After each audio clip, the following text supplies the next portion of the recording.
సంగారెడ్డి జిల్లా జహీరాబాద్లో ఎమ్మెల్యే మాణిక్రావు ఆధ్వర్యంలో బీఆర్ఎస్ నాయకులు ఆందోళన చేశారు. రైతులందరికీ సంపూర్ణంగా రుణమాఫీ కాలేదని నిరసన తెలిపారు.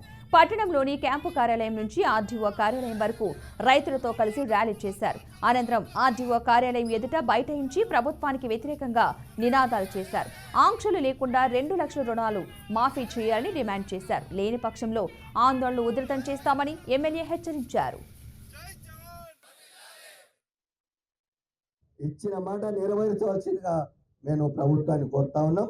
ఇది ఏదైతే రుణమాఫీ అన్నాడో కనీసం ప్రతి ఒక్కరికి ఎటువంటి ఆంక్షలు లేకుండా, ఎటువంటి కండిషన్ లేకుండా ప్రతి ఒక్కరికి నువ్వు ఇస్తాన మాటని అడుగుతున్నాం. మేము కొత్తగా అడుగుతలేం. నిన్ను ఎవడు అడిగిండు? అడిగినా ఎవడైనా 2 లక్షలు ఇవ్వని, అడిగినా ఎవరైనా 2 లక్షలు ఇవ్వని, కానీ నువ్వే ఇస్తామన్నాడు. ఇక రైతు భరోసా బాయ్, దాని అయితే కూర్చోలేదు. రైతు బీమా లేదు. నిన్న ఒకరు చెప్తున్నాడు, ఇగో రైతు భరోసా గిన్నిచ్చినామని చెప్తున్నాడు. ఆయన లెక్కల రైతు బీమా గిన్నిచ్చినామని చెప్తా ఉన్నాడు. రైతు భరోసా లేదు, రైతు బీమా లేదు. కాబట్టి నేను ఈ ప్రభుత్వాన్ని కోరుతున్న, నీతి న్యాయంగా పరిపాలన చేయండి, దేవుడు మీకు సల్లా కాపాడుతాడు. ఆ నీతి న్యాయం యథార్థను మరి తప్పితే తప్పకుండా దాని పరిణామాలు మీకు దేవుడు